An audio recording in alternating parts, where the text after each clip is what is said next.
Kita mulai. Assalamualaikum warahmatullahi wabarakatuh. Selamat siang. Salam sejahtera bagi kita sekalian. Hari ini kita memulai perkuliahan tentang struktur organisasi advokat.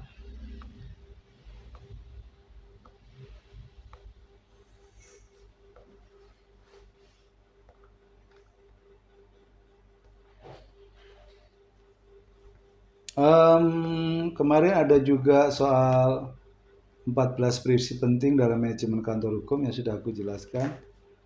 Sekarang ke 6 model struktur kantor hukum ya, kantor advokat. Dari hasil penelusuran kami itu sekurang-kurangnya ada 6 model struktur kantor hukum ya. Pertama adalah model yang menurut saya ini relatif lengkap ya. Jadi kalau di kantor biasanya nih ya, kantor law firm itu ada of counsel. Of counsel itu sebenarnya lebih ke penasehat gitu atau advisor ya. Baru di tengah itu ada partner. Partner itu rata-rata pendiri kantor hukum tadi. Dari para partner itu diangkat namanya managing partner. Jadi diangkat salah satu yang akan mewakili para partner atau para pendiri, kemudian mengelola managing ya, namanya managing, mengelola kantor hukum itu.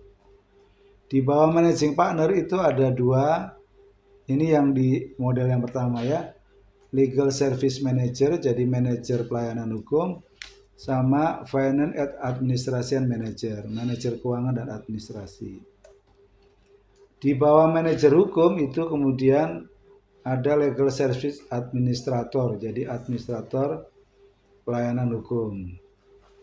Jadi soal administrasi, registrasi perkara gitu ya, kemudian termasuk pengelolaan administrasi perkara itu nanti administrator service legal yang mengelola gitu. Jadi dikasih kode-kode gitu, perkara nomor sekian, perkaranya siapa gitu. Ini bagian dari legal service administrator. Di finance and administration manager ada 2, yaitu finance administrator dan general administrator. Jadi ada khusus administrator bagian keuangan, termasuk pajak, ada administrator umum. Umum itu biasanya juga kaitannya dengan administrasi kepegawaian misalkan ya. Administrasi kepegawaian itu masuk di general administrator. Tidak kaitannya dengan perkara. Kalau ini kaitannya perkara, tapi ini kaitannya yang administrasi umum lainnya kecuali keuangan dan perkara. Jadi Anda bisa menggunakan atau mengadopsi model yang pertama. Jadi namanya of counsel ya. Lebih sering disebut of counsel. Berikutnya adalah ini nggak ada of counsel di model yang kedua nih. Jadi para pendiri yang disebut partner tadi mengangkat managing partner, mewakili para partner. Jadi nggak ada of counselnya. Dari managing partner tadi, maka managing partner membentuk 3 manajer hukum, manajer litigasi, sama manajer non litigasi. Jadi kalau manajer kantor itu lebih ke soal soal sekretaris hukum, urusan umum, keuangan dan seterusnya. Jadi lebih tadi soal keuangan, soal pajak gitu ya, soal kepegawaian ada di sini nih. Baru ada di sini katanya manajer litigasi, bawahnya adalah membawahi para senior advokat dan para advokat. Kalau manajer non litigasi membawahi legal konsultan, konsultan hukum atau analis hukum atau peneliti gitu. Jadi ini yang non lead istilahnya tuh, yang di luar mendampingi perkara di kepolisian, di kejaksaan, di pengadilan. Namanya legal consultant, legal analysis, sama research officer. Kalau ini langsung di bawah manajer litigasi, para advokat ya, ada yang senior, ada yang junior gitu, ada di sini di bawah manajer litigasi. Ini model yang kedua. Model yang ketiga, ini yang umum juga nih dipraktekkan dalam beberapa kantor advokat tuh. Jadi partner-partner lebih dari satu, kemudian memilih managing partner, mengelola kantor itu secara praktikal sehari-hari. Nah, baru di situ kalau ada yang ada advokat senior yang bagus tuh bisa naik menjadi junior advokat gitu. Tapi dengan syarat ketentuan berlaku, misal dia sangat berkontribusi yang mendekati kontribusinya para partner gitu. Maka dia bisa menjadi junior partner dan suatu saat bisa menjadi partner gitu. Terus berikutnya adalah senior associate. Jadi namanya kalau di dunia kantor advokat tuh modelnya ya kayak managing partner, ada partner, junior partner, senior advocate, associate, sorry. Jadi orang yang gabung di kantor advokat itu disebut sebagai senior advokat atau associate gitu. Terus baru associate, ada junior associate, paralegal. Paralegal yang tadi itu legal analysis tadi di situ posisinya. Atau peneliti ada di sini, baru junior associate baru gabung dapat 2 tahun. Terus bisa ke associate kalau misalnya 3-4 tahun, atau bisa 5-6 tahun bisa di senior associate gitu. Jadi namanya associate gitu.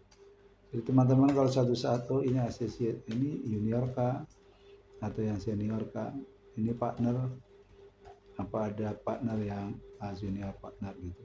Tapi begini ini hierarki begini ini selain waktu, misal mau 3 tahun, 5 tahun, 7 tahun, itu tergantung kantornya ya, kantor hukumnya itu menentukan soal istilahnya kapan orang bisa disebut sebagai junior, associate, kapan senior, kapan, tergantung kebijaksanaan ya, atau kebijakan di kantor hukum tadi itu. Tapi begini-begini ini dasarnya bukan semata urusan waktu, tapi urusan kontribusi. Jadi kalau associate itu bukan pekerja ya, seperti dalam hubungan industrial antara pemberi kerja, kantornya tuh sama dia penerima kerja, nggak begitu. Mereka bergabung, istilahnya sama-sama bekerja untuk kepentingan klien. Ya sama-sama nyari klien gitu, terus berkontribusi, mendapatkan sesuatu. Nah dari mendapatkan sesuatu itulah kemudian dengan jangka waktu tertentu dia bisa dimasukkan di misalnya senior associate gitu. Jangka waktunya panjang tapi nggak ngapa-ngapain, nggak berkontribusi, ya nggak bisa juga dia naik gitu. Jadi saya punya beberapa teman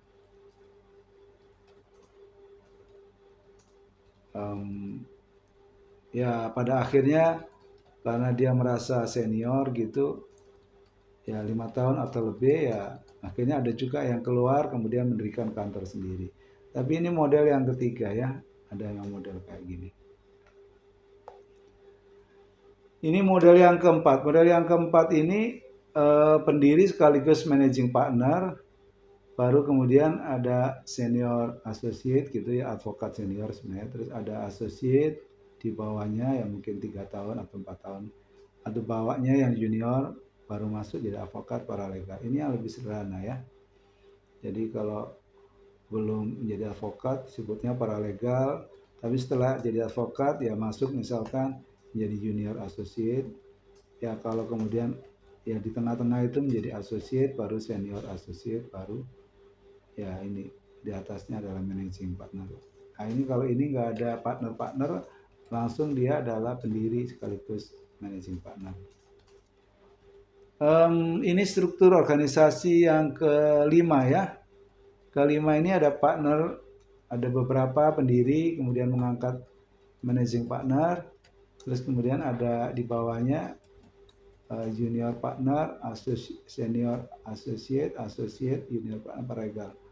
Yang ini tadi berhenti di sini, beda yang nomor 4. Tapi kalau ini ada managing partner, tadi kalau yang nomor 4 itu langsung pendiri. Kalau ini nggak ada partner-partner. Jadi kalau yang besar-besar itu rata-rata ada partner gitu. Jadi orang-orang yang memang sebagai pendiri dan ya istilahnya kalau di PT ya dia pemegang saham lah ya. Dalam pengertian dia sangat berkontribusi. Ini sebenarnya harus dipahami oleh kita bahwa kita ini membentuk namanya associate. Associate tadi itu dalam rangka untuk bekerja bersama-sama, membesarkan kantor ya, berkontribusi. Kata kuncinya itu berkontribusi, berkontribusi ke kantor. Jadi siapa paralegal berarti dia sebelum advokat, udah misal magang sekian tahun, kemudian baru masuk di junior associate, berarti advokat nih gitu. Kalau udah 3-4 tahun mungkin di associate. Ya ini sebenarnya middle associate ya. Middle associate baru kemudian senior, naik menjadi junior partner sebelum jadi partner gitu.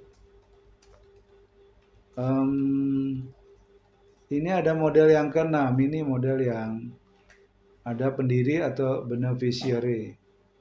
Jadi beneficiary itu orang pendiri tapi dia tidak masuk di dalam struktur, tapi dia berkontribusi untuk banyak hal gitu. Ya misalnya dia bukan orang hukum tapi nyiapkan kantornya, misalkan ya, nyiapin misalkan modal awalnya gitu. Ya ini namanya pendiri tapi beneficiary. Jadi orang yang menerima manfaat tapi dia berkontribusi, yang bikin kantor misalkan, yang kasih modal untuk bikin kantor dan seterusnya. Ada yang model tapi ini di belakang layar, nggak muncul di dalam struktur ya. Terus baru ada partner, baru managing partner, tadi social junior partner, tadi ada juga ini partner ya, ini senior associate, ada S-nya masnya lebih dari satu, ada associate, ada junior paralegal. Ada pertanyaan sebelum saya lanjutkan? Teman-teman ada pertanyaan dulu ke struktur ini? Strukturnya ini bukan struktur baku ya. Ini adalah tailor made. Tailor made itu artinya bisa di customize ya, disesuaikan kebutuhan kantornya. Mulai yang paling sederhana sampai mungkin yang paling mungkin dianggap lengkap gitu. Biasanya tuh nggak dimunculin ya, nama itu nggak dimunculin. Termasuk di perusahaan asuransi besar itu juga nggak dimuncul. Tapi dia lebih misalkan kalau mohon maaf nih, kalau posisinya di badan status, bisa aja posisinya itu adalah PT tadi, yang kemarin aku jelasin itu. Kemarin aku kan bilang ada PT ya, sebagai status penyelenggara atau pemilik badan usaha itu kan PT. Bisa saja itu PT. Ya, kalau nama PT-nya ya boleh, tapi kan bukan nama PT ya kan, tadi pilihan kantornya itu kan misalkan Budi and Partner gitu kan. Budi, Roni, and rekan kan gitu. Kan tidak menyebutkan PT, tidak menyebutkan. Karena yang disebut di dalam nama itu harus advokat itu men. Yang disebut di dalam nama itu harus advokat. Tidak boleh terus papan namanya itu bukan advokat yang memiliki izin untuk praktek itu. Sepenting artis sekalipun nggak boleh gitu. Paham maksudnya? Harus advokat namanya. Terima kasih, selamat pagi, assalamualaikum warahmatullahi wabarakatuh.